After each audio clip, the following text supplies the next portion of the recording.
You were the House Republican host for an interactive workshop that was held this week by the National Institute for Civil Discourse. Describe the workshop and why it was beneficial. Well, I think that my constituents and I hear all the time about partisan bickering and legislatures and Congress not being able to get things done.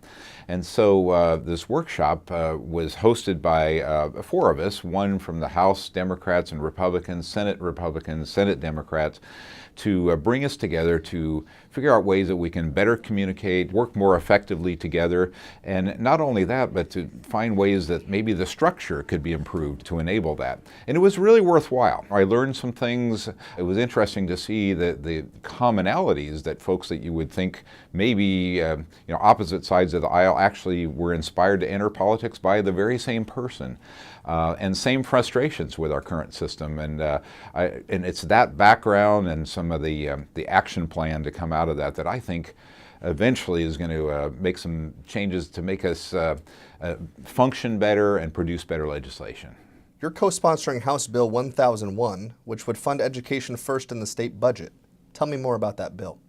My very first speech on the House floor was on this very subject, and the idea is that if our state constitution says that education is our paramount duty, it just makes sense that you should fund your paramount duty first. We've all heard or seen the situation where the legislature funded all sorts of things and then came to the taxpayers and asked for a tax increase for teachers, police, firefighters, those things that are actually the most essential things that we should be getting done. So this reverses that and says that we're going to fund education first as a separate bill, just like we do transportation and capital budget.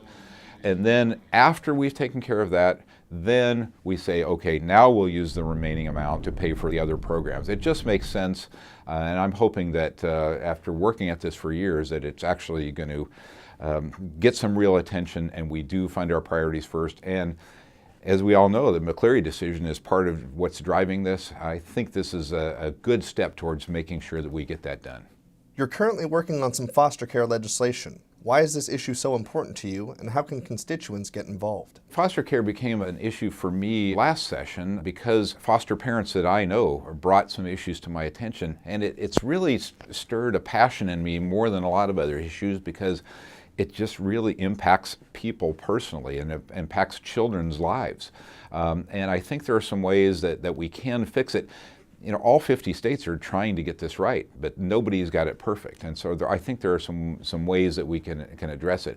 They're kind of two separate categories. One is trying to make sure that kids get into a loving, stable environment as soon as possible, while you're still protecting the rights of the parents and the kids and the relatives and the foster parents, all of those.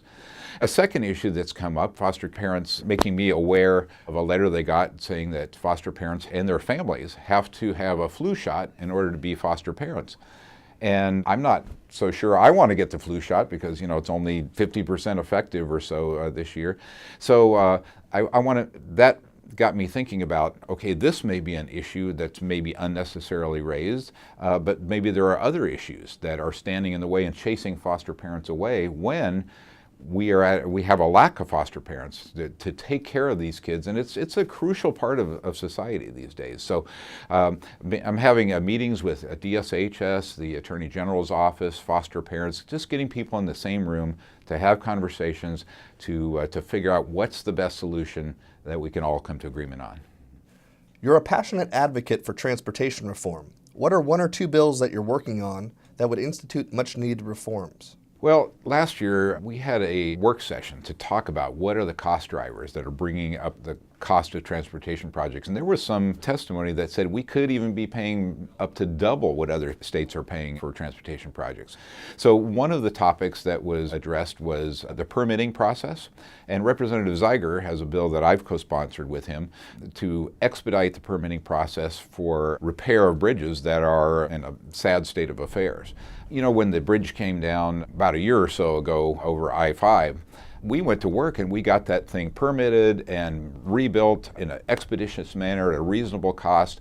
And this bill says, hey, we can do this some more. We don't have to just stop with that one emergency project. And in fact, it's better because we're going to get the bridges fixed before they fall down.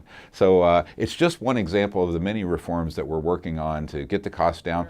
One of the reasons that I'm so passionate about it is that the public has lost confidence in our state transportation bureaucracy and who's putting it all together because of the Bertha fiasco and the cost overruns on the I-520 bridge. So we've got to get the costs down, get the public confidence back, and then the public will be willing to get behind these transportation projects that our economy and our region really need to get things going again.